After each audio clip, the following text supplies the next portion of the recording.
Why is it so hard to do the little things that would improve my life? The way that our minds are designed is our minds are designed to stop you at all costs from doing anything that might hurt you. There are so many people in the world, and you know, you may be watching this right now, and you have these incredible ideas, and what you think is missing is motivation. And that's not true. Because the way that our minds are wired, and the fact about human beings, is that we are not designed to do things that are uncomfortable or scary or difficult. Our brains are designed to protect us from those things because our brains are trying to keep us alive. And in order to change, in order to build a business, in order to be the best parent, the best spouse, to do all those things that you know you want to do with your life, with your work, with your dreams, you're going to have to do things that are difficult, uncertain, or scary, which sets up this problem for all of us. The one thing we have in this world is we can't control the events, but we can choose what to focus on, we can choose what things mean, and we can choose what to do. Those three choices, those three decisions really control our life. You can always make a decision. That's always in your control. Staying with somebody that treats you like garbage is a decision. It is. Staying at a job that you hate is a decision. Staying in the body that you are not proud of is a decision. Is it going to be easy? No, it's not going to be easy to change. It's simple.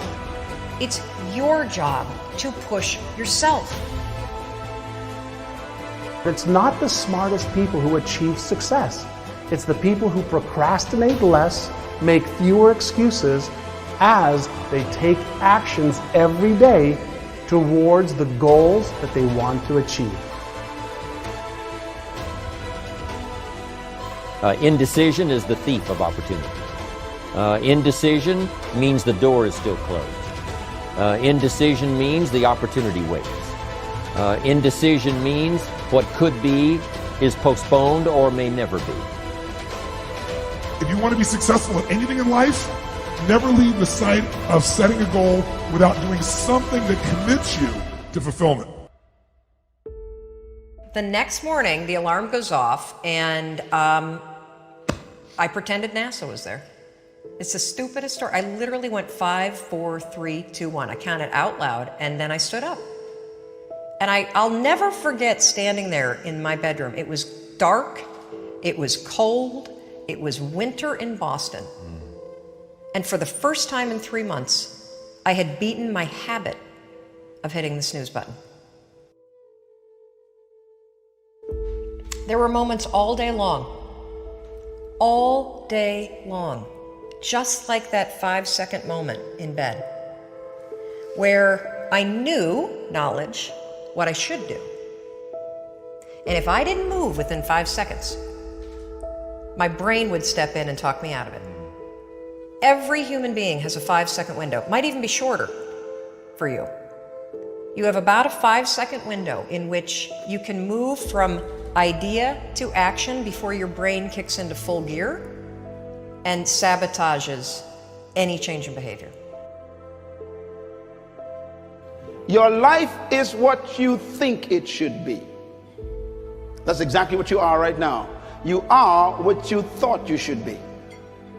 And if you don't like who you are, you got to change what you think you should be. What you think is more important than what you do. And so if you want to change, you got to work on this attitude bit.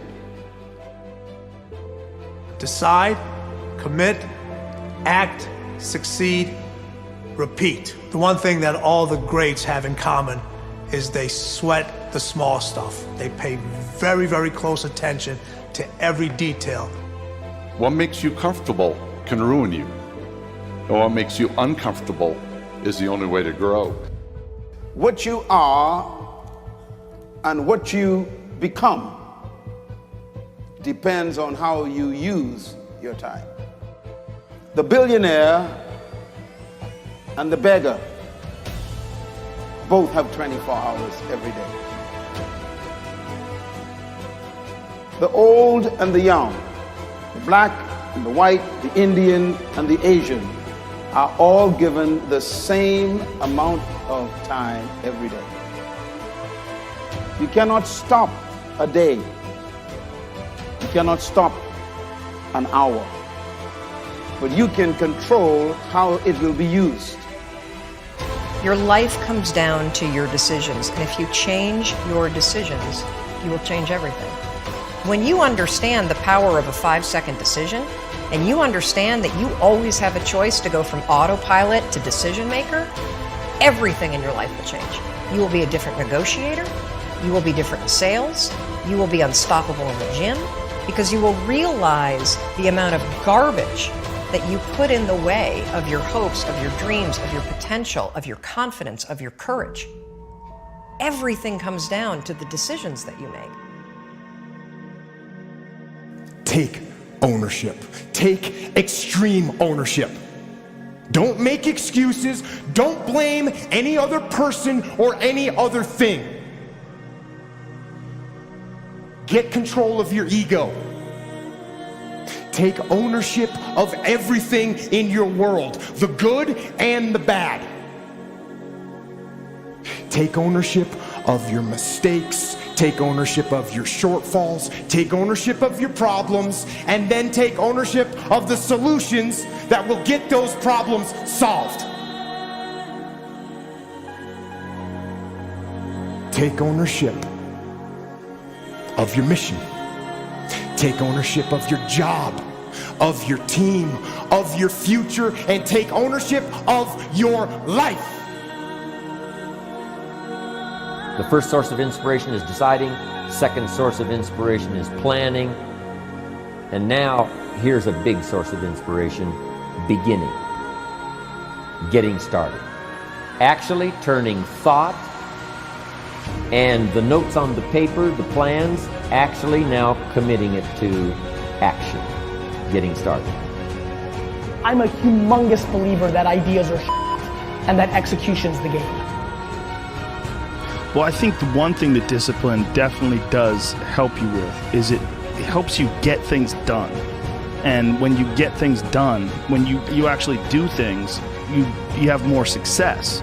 If you have more success, and sometimes a big part of success is just not being f***ing lazy and just doing it. Yeah. That's like 90% of it is just showing up.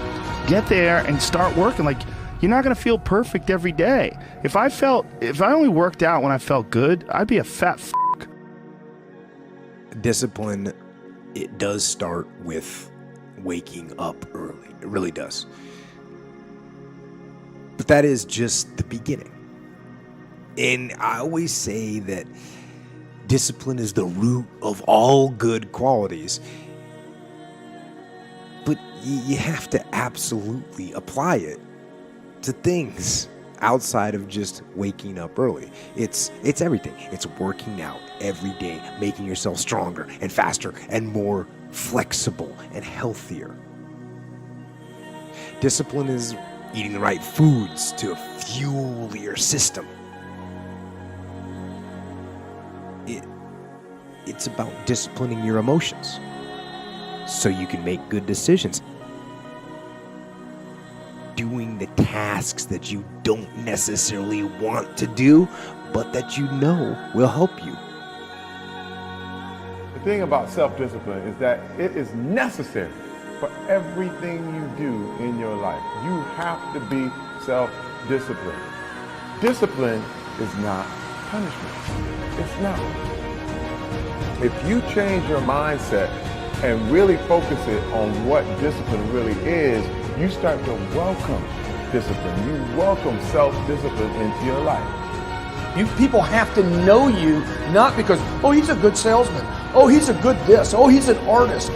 People need to know you for one major thing first. He works.